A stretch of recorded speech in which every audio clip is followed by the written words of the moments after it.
Yeah, and you know what? There's only two news outlets that are covering this right now, and that's the New York Times and CBS News. And I only see that on their websites and on the internet. I don't really see, ABC or NBC or Fox or CNN. I don't see none of them covering this. And this is a global outbreak of a new virus. Well, it's not new. It's been out about 5 years. But, hey, nobody wants to talk about it, because I think it's because of the drug industry and their $40 billion industry into the antibiotics for people and animals and whatever. And yeah, if that gets out, wow. Yeah, listen to what they say about the vegans and about the vegetables. It's crazy. Listen to this. Now let's talk about the vegetarians. I just want you to understand, you're not safe. You know all these outbreaks that take place among the lettuce and the things like that. Have you ever wondered how that happened? It's because animal manure is used in raising crops.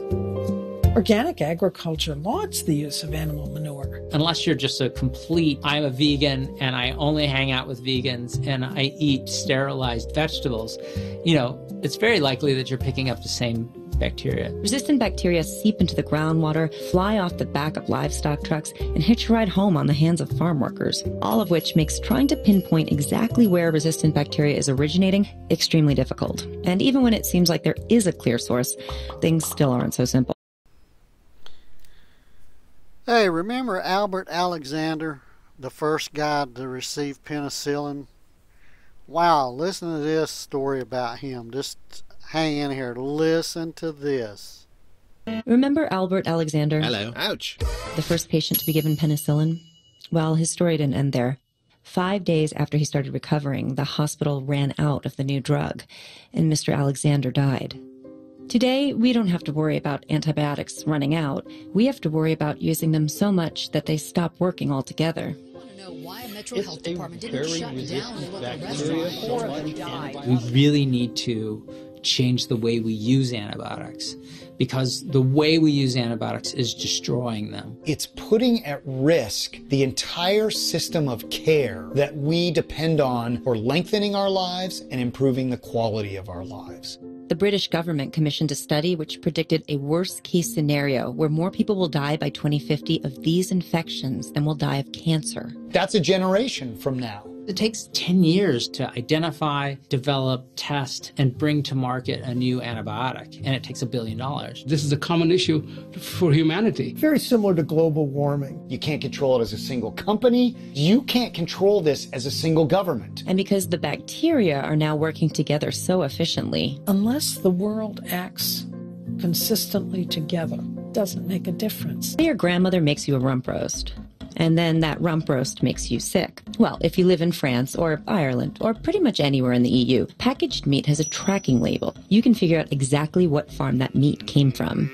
But in the U.S., not even the top public health officials can do that. Most countries have animal ID laws. We don't. Pat Basu, former chief veterinarian for the USDA's Food Safety and Inspection Service, basically one of the top veterinarians in the country. Let me start at the beginning. We had a case where we had resistant bacteria causing illness in people. There were sick people that CDC identified.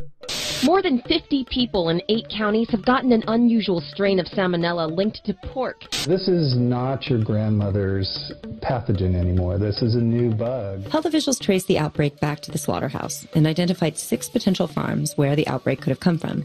But then the investigation shut down. The individual farmers have to agree voluntarily to share the data with these investigators who go out. We couldn't go any further back. It was a dead end. 192 people sick, 30 hospitalizations, and 0 access for health officials to investigate the farms. The secrecy is maintained because there are big economic forces behind it. Farms are scared of losing their ability to get antibiotics. Hospitals are scared of driving away patients. Well, as a physician, I do get very upset. I get very upset as a patient that information is being withheld. This is Kevin Kavanaugh. a doctor and a consumer advocate for patients. Drug-resistant bacteria is a huge problem. If it occurs at a restaurant, if it occurs in a cruise ship, you know about this immediately. A salmonella outbreak. Within days or hours of an outbreak occurring. This morning, Chipotle is keeping dozens of its restaurants in the Pacific Northwest closed. But yet in a hospital, it can take you months or even over a year until this data appears on a governmental website or reported by the CDC. In the U.S., hospitals are under no obligation to inform the public when a bacterial outbreak occurs. Defend and deny. They are very concerned about the short-term economic benefits rather than looking at long-term problems. There's always this response like, well, but there's still a drug, right? Like, this isn't the end.